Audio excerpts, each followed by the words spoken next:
Okay, you should be on the notes page that says congruent supplements and complements, and on the part that says video notes 2.4 right here. All right, so I want you to look at this first example, and I'm going to plug some numbers in here. I'm going to say let's let angle A be 30 degrees, and let's say angle C over here is also 30 degrees. Then what would we know? Now notice I've marked these right angles in each picture. So if angle A is 30, we know angle B should be 90 minus 30, which is 60 degrees. But then over here, if I also have a right angle, angle D should be 90 minus 30 degrees, which is 60 degrees. This is really what we're going to talk about today. This is really describing the theorem. So let's think about what we started with, right? We started with this information right here. I told you that A and C were the same, right? So if we're going to generalize over here, one of the things we started with was that angle A was congruent to angle C. Right? I gave you that information. The other piece of information that I gave you was that we had these right angles here. So instead of saying that this angle was a right angle and this angle was a right angle, since I don't even have names for those, I'm going to use the fact that I have a right angle to say A is complementary to B. That's what we talked about the last few days. And if there's a right angle here, then C is complementary to angle D. So this is all what I started with, right? So this is what we would call the if this is true. And notice we had two big things. We had the congruent angles, and then we had a pair of complementary angles, right? Then what was true? Well, we ended up with B and D coming out to have the same value. So then angle B was congruent to angle D. Makes obvious sense if we put the numbers in. Sometimes when we write it out as a generalization, it's hard to see. So basically we're saying if we have a pair of complementary angles and another pair of complementary angles, and two of the angles match, then the other two angles have to match. So here's my two pair of complementary angles. If these two match, then these two have to match. So we start with one pair and we end with the other pair. So let's see how we can kind of generalize this to this example at the bottom. How does this apply here? Well, I can definitely see the complementary angles, right? So I could say, well, I have angle A is complementary to angle B, and I also have that angle, I see this right angle right here, right? If I'm going to just look at that part of the picture. So I can also see that angle C is complementary to angle B. So I have this piece up here, right? But where is, notice in this first example, I started with two matching angles. So where is that up here? Notice when I wrote these two statements down, I knew that these two matched. I don't see, or I didn't give you that information here, but if you look at what we're starting with, don't we have two matching angles, right? Don't these two match? So even though I'm not giving you this piece of information in this diagram, they're both complementary to the same angle. Here they were complementary to angles that were congruent. Here they're complementary to the same one, right? So in this case, that's all I would need. Since B is the same, then if these two match, then these two have to match. So then I would say that angle A is congruent to angle C. Let's plug some numbers in. Maybe you'll see it better that way. So if I say, let's say angle B is 40 degrees, right?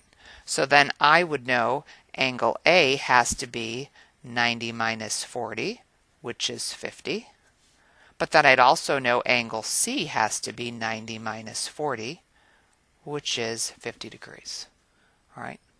So the idea is if you have pairs of complementary angles, notice here's the two pairs and here's the two pairs, and two of them match. Here we knew A and C matched because I gave you that information.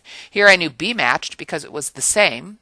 If you've got one pair of matching angles, then the other pair has to match because you're just subtracting from 90, so they're going to come out the same. All right, so turn the page. Let's see if we can do this with supplements as well. All right, let's scoot this down a little bit here. So let's throw some numbers in on this one. Let's say angle A is 160 degrees, and I'm going to also then tell you that angle C is 160 degrees, right? So let's write that down over here. That's what I'm starting with. If I'm starting with angle A congruent to angle C, and then think about what else you know by looking at the picture. There are no markings, but we can see and assume that this is a straight angle. So if that's a straight angle, we know that A and B are supplementary. So I know that angle B would have to be 180 minus 160, which is 20.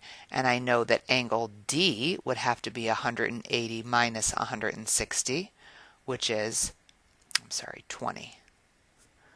All right, so the other piece of information I started with was that angle A was supplementary to angle B, right? These two make this straight angle. And here I have another straight angle, so I knew that angle C was supplementary to angle D. Oops, sorry, I'm off the screen. So much like we had before, we have two pairs of, this time, supplementary angles, and I know these two match, right? Well, because then you're just going to subtract from 180, we also then are going to know that these other two match. So my conclusion, my then, is that angle B is congruent to angle D.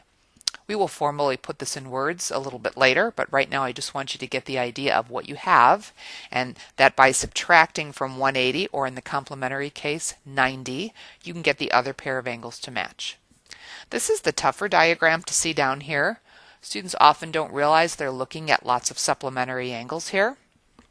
All right. If I cover up this part of the diagram, hopefully you can see that A and B are supplementary, right? So I could say angle A is supplementary to angle B. And then if I cover up this part of the picture, hopefully you can see that B and C are supplementary. So angle C is also supplementary to angle B. So that should look a lot like what we had up here, right? But once again, we're missing the congruence. But what is different about this case is, hopefully you see, you already have a pair of matching angles. It's this angle B right here, so we don't need that congruence, right? So if the B's match, then I should know that the other two must match, so then angle A must be congruent to angle C. Again, play with numbers. Let's say angle B right here is, I don't know, let's make it 150 degrees, right? So if I just look at this part of the picture, right, I know that angle A should be 180 minus 150 degrees, which is 30. But now if I cover up that and I look at B and C, I know that angle C should be 180 minus 150, which is 30 degrees. That's why angle A has to be congruent to angle C. So again, if we start, scoot this down again, if we start with this kind of information, two pairs of supplementary or two pairs of complementary, and then we know one pair of the angles match, either by saying they're congruent or by having them be the same, then that other pair has to be congruent. All right, so that's the end of the video. What I want you to do now before you finish up is to try these two examples here. I gave you no diagram, but I've given you information that looks a lot like the ifs we've talked about. So based on this information, see if you can come up with a then. And that's it.